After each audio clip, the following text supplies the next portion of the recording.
നമസ്കാരം, ഋഷിപുക്തൻ ചാനലിലേക്ക് ഏവർക്കും ഹൃദ്യമായ സ്വാഗതം. ഇന്ന് അല്പം നമുക്ക് രാഷ്ട്രീയ കാര്യം ചർച്ച ചെയ്യാം. ഇതൊരു പ്രവചനമായിട്ട് കാണണ്ട. നമ്മുടെ പ്രധാനമന്ത്രി കന്യാകുമാരിയിലെ ദർശനം കഴിഞ്ഞ് വിവേകാനന്ദ പാറയിൽ ധ്യാനം ഇരിക്കുകയുണ്ടായി. രാജ്യമെങ്ങും അതിന്റെ ചർച്ചകളാണ്, ലോകമെങ്ങും അതിന്റെ ചർച്ചകളാണ് എന്ന് തന്നെ പറയാം. മൗനമായി അദ്ദേഹത്തിന്റെ മൗനവ്രതവും അദ്ദേഹത്തിന്റെ ധ്യാനവും ഒക്കെ എല്ലാവരിലും സ്വാധീനം ചെലുത്തി. അദ്ദേഹത്തിന്റെ വലിയ ശത്രുക്കൾക്ക് പോലും അത് സംസാരിക്കേണ്ടതായിട്ട് വന്നു. അത്തരത്തിൽ ചർച്ചയിലേക്ക് നരേന്ദ്രമോദി എന്ന വ്യക്തിയെ കൊണ്ടെത്തിക്കാൻ അദ്ദേഹത്തിന്റെ ഈ ധ്യാനം സാധ്യമാക്കി. അദ്ദേഹം ഈ ധ്യാനം ഇന്നും ഇന്നലെയും തുടങ്ങിയതല്ല. വളരെ ചെറുപ്പം മുതൽ അദ്ദേഹം ധ്യാനത്തിന്റെ പ്രയോജനങ്ങൾ അനുഭവിച്ചറിഞ്ഞിട്ടുള്ള വ്യക്തിയാണ്. നമ്മുടെ ഈ ചാനലിൽ ഞാൻ നിരവധിയായിട്ട് ധ്യാനം ചെയ്യാനുള്ള മാർഗങ്ങൾ പറഞ്ഞിട്ടുണ്ട്, വീഡിയോ ചെയ്തിട്ടുണ്ട്. ആ വീഡിയോകളൊക്കെ ഒന്ന് കാണുക. നിരവധിയായിട്ടുള്ള ധ്യാന മാർഗങ്ങളുണ്ട്. ധ്യാനത്തിന്റെ ശക്തി എന്നുള്ളത് അവാച്യമാണ്. അത് അനുഭവിച്ചിട്ടുള്ളവർക്ക് മാത്രമേ മനസ്സിലാവൂ. അല്ലാതുള്ളവർക്ക് അതൊന്നും മനസ്സിലാകില്ല.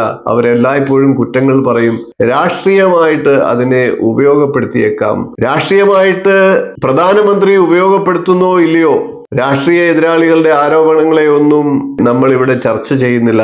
എന്നാൽ ഇതുമായിട്ട് ബന്ധപ്പെട്ട വരുന്ന തെരഞ്ഞെടുപ്പ് ഫലവുമായി ബന്ധപ്പെട്ട ഏതാനും ചില കാര്യങ്ങളെ ചർച്ച ചെയ്യുകയാണ്. നമുക്ക് വീഡിയോയിലേക്ക് കടക്കാം. അതിനു മുമ്പ് ചാനൽ ഇതുവരെ സബ്സ്ക്രൈബ് ചെയ്യാത്തവരാണെങ്കിൽ ഒന്ന് സബ്സ്ക്രൈബ് ചെയ്യുക എന്ന് അഭ്യർത്ഥിക്കുകയാണ്. അതോടൊപ്പം നോട്ടിഫിക്കേഷൻ ബെൽ ബട്ടൺ ഒന്ന് ഓൺ ചെയ്യുക. നമുക്ക് ഇലക്ഷൻ റിസൾട്ട് വരുന്നതിന് മുമ്പുള്ള തെരഞ്ഞെടുപ്പ് സംബന്ധമായിട്ടുള്ള അതിപ്രധാനപ്പെട്ട ഒരു ചർച്ചയിലേക്ക് പോകാം.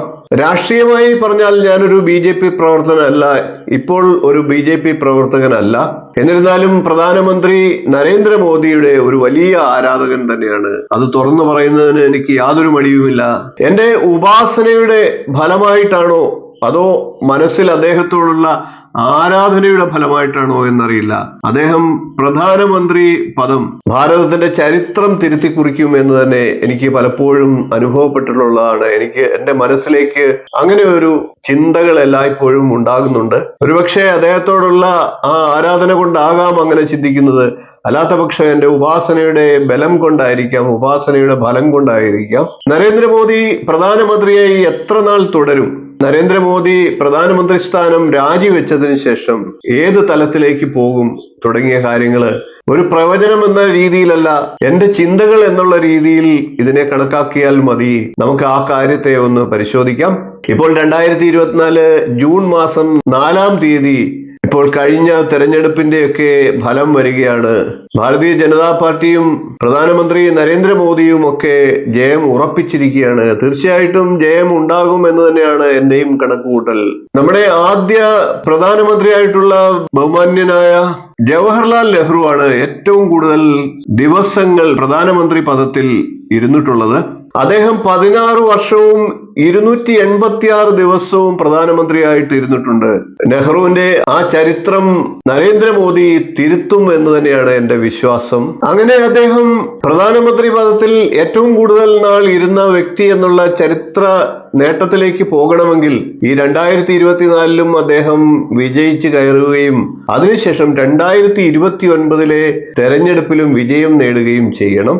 അത് സാധ്യമാകുമോ എന്നുള്ളതാണ് നമ്മളുടെ ചിന്ത. 2024 അദ്ദേഹം ഉറപ്പായിട്ടും പ്രധാനമന്ത്രി പദത്തിൽ എത്തുമെന്നാണ് ഇന്ത്യയിലെ ബഹുഭൂരിപക്ഷം ആളുകളുടെയും വിശ്വാസം. ഏകദേശം 2030 വരെ അദ്ദേഹം പ്രധാനമന്ത്രി പദത്തിൽ തുടർന്നാൽ മാത്രമേ ജവഹർലാൽ നെഹ്റുവിന്റെ ചരിത്രം തിരുത്തി കുറിക്കാനായിട്ട് സാധിക്കുകയുള്ളൂ. നിരവധിയായിട്ടുള്ള വെല്ലുവിളികളെ അദ്ദേഹം നേരിടേണ്ടതായിട്ട് വരും. എന്നിരുന്നാലും ആ നേട്ടത്തിലേക്ക് അദ്ദേഹം കുതിക്കും എന്ന് തന്നെയാണ് എന്റെ വിശ്വാസം.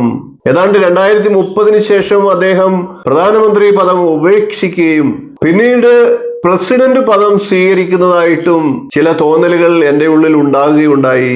ഞാൻ നേരത്തെ പറഞ്ഞ രീതിയിൽ അദ്ദേഹത്തോടുള്ള ആരാധന മനസ്സിൽ ചിന്തയായി കിടക്കുന്നത് കൊണ്ടാകാം അങ്ങനെ ഒരു ചിന്തകൾ ഉണ്ടായത്. എന്നിരുന്നാലും അതിൽ എത്രമാത്രം യാഥാർത്ഥ്യം ഉണ്ടാകും എന്നുള്ളത് എനിക്ക് അറിയേണ്ടതായിട്ടുണ്ടായിരുന്നു. 18/7/2022 കഴിഞ്ഞ പ്രസിഡന്റ് തെരഞ്ഞെടുപ്പ് നടന്നത്. 15ാമത്തെ പ്രസിഡന്റായി ബഹുമാന്യയായിട്ടുള്ള ദ്രൗപദി മുർമു ഭാരതത്തിന്റെ പ്രസിഡന്റായി തീർന്നു. അടുത്ത പ്രസിഡന്റ് തെരഞ്ഞെടുപ്പ് 2027 അതിനുശേഷം വീണ്ടും 2032 ഒരു പ്രസിഡന്റ് തെരഞ്ഞെടുപ്പ് ഉണ്ടാകും. 2027 പ്രസിഡന്റ് തെരഞ്ഞെടുപ്പിൽ 17ാമത്തെ പ്രസിഡന്റിനെ തെരഞ്ഞെടുക്കുകയും 2032 തെരഞ്ഞെടുപ്പിൽ 17ാമത്തെ പ്രസിഡന്റിനെ തെരഞ്ഞെടുക്കുകയും ചെയ്യും. ഇപ്പോഴുള്ള 15 പ്രസിഡന്റിനെ കൂടാതെ 3 പേർ ആക്ടിംഗ് പ്രസിഡന്റ് ആയിട്ട് ഇരുന്നിട്ടുണ്ട്. ശ്രീമാൻ ജവഹർലാൽ നെഹ്റുവിന്റെ 16 വർഷവും 286 ദിവസവും എന്നുള്ളത്, അതിനുശേഷം ശ്രീ നരേന്ദ്രമോദി 2029 തെരഞ്ഞെടുപ്പും കടന്ന് മുന്നോട്ടു പോയി 2030 ശേഷം, അതായത് ചരിത്ര നേട്ടം കുറിച്ചതിന് ശേഷം പ്രധാനമന്ത്രി സ്ഥാനത്ത് നിന്ന് വിരമിച്ചുകൊണ്ട് പ്രസിഡന്റ് തെരഞ്ഞെടുപ്പിനെ നേരിടാനുള്ള സാധ്യതകളാണ് ഞാൻ ചിന്തിച്ചത്. ജ്യോതിഷം കൈകാര്യം ചെയ്യുന്ന ഒരു വ്യക്തി എന്നുള്ള രീതിയിൽ അതിന്റെ ഒരു ദൈവാധീനം ചിന്തിക്കുകയുണ്ടായി. അങ്ങനെ വരുമ്പോൾ ചില ചെറിയ ചെറിയ നിമിത്തങ്ങളിൽ അസ്വാരസ്യങ്ങളൊക്കെ ഉണ്ടായി. എന്നിരുന്നാലും എനിക്ക് കിട്ടിയ രാശിയും മറ്റും നിങ്ങളിലേക്ക് എത്തിക്കുകയാണ് ഞാൻ ഈ വീഡിയോയിലൂടെ ഉദ്ദേശിക്കുന്നത്. കാറും കോളും നിറഞ്ഞ യാത്രയായിരിക്കും അദ്ദേഹത്തിൻ്റെത്. എനിക്ക് കിട്ടിയ രാശി മീനം രാശിയാണ്. അതൊരു കടിപിടി രാശി തന്നെയാണ്. ഞാൻ കണ്ട സ്വപ്നങ്ങളൊക്കെ ഫലിക്കുമോ എന്നുള്ള ചിന്തയിൽ വ്യാഴത്തിന്റെ രാശിയായിട്ടുള്ള മീനം രാശിയാണ് എനിക്ക് കിട്ടിയത്. വ്യാഴം 3ാം ഭാവത്തിൽ ഏതാണ്ട് അനുകൂലമായിട്ട് നിൽക്കുകയാണ്. അധികാരത്തിന്റെ രാജാവായിട്ടുള്ള സൂര്യനോടൊപ്പം ആഡംബരത്തിന്റെ അത്യാധുനികതയുടെ കാരഗ്രഹമായിട്ടുള്ള ശുക്രനോടൊപ്പം ഇടവൻ രാശിയിലാണ് വ്യാഴം നിൽക്കുന്നത്. 3ാം രാശിയിലാണ്, സഹായസ്ഥാനത്താണ്. ഒരുപക്ഷെ ഈ ചിന്തകളൊക്കെ സത്യമായെന്നും ഇരിക്കാം. എന്നാലും നിരവധിയായിട്ടുള്ള തടസ്സങ്ങളും കലഹങ്ങളും ഒക്കെ ഉണ്ടാകും. അതിനെയൊക്കെ തരണം ചെയ്ത് അദ്ദേഹം മുന്നോട്ട് പോകും എന്ന് ഒരു ചെറിയ ശതമാനമെങ്കിലും നമുക്ക് ഈ ദൈവാധീന ചിന്തയിലൂടെ വിശ്വസിക്കാനാകും. നിങ്ങൾക്ക് ഈ കാര്യത്തെക്കുറിച്ച് എന്തു തോന്നുന്നു എന്ന് കമന്റായിട്ട് അറിയിക്കുക. നെഗറ്റീവ് കമന്റുകൾ ദയവായി ഒഴിവാക്കുക. ഇവിടെ രാഷ്ട്രീയ ചർച്ചയല്ല. പലരും അറിയാൻ ആഗ്രഹിക്കുന്ന ഒരു ചെറിയ കാര്യത്തെ ഞാൻ എന്റെ ചിന്തയിലൂടെ കൊണ്ടുപോയി എന്ന് മാത്രം. ഇതൊരു പ്രവചനവുമല്ല. വീഡിയോ ഇഷ്ടപ്പെട്ടുവെങ്കിൽ ഒന്ന് ലൈക്ക് ചെയ്യുക, ഷെയർ ചെയ്യുക, ചാനൽ ഒന്ന് സബ്സ്ക്രൈബ് ചെയ്യുക.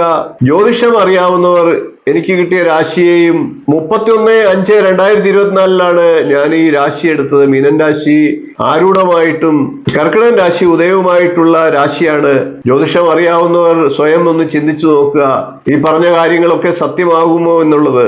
വീഡിയോ എടുക്കുമ്പോഴൊക്കെ നല്ല മഴയുണ്ട്, മഴയുടെ ശബ്ദ കോലാഹലങ്ങളൊക്കെ ഉണ്ട്.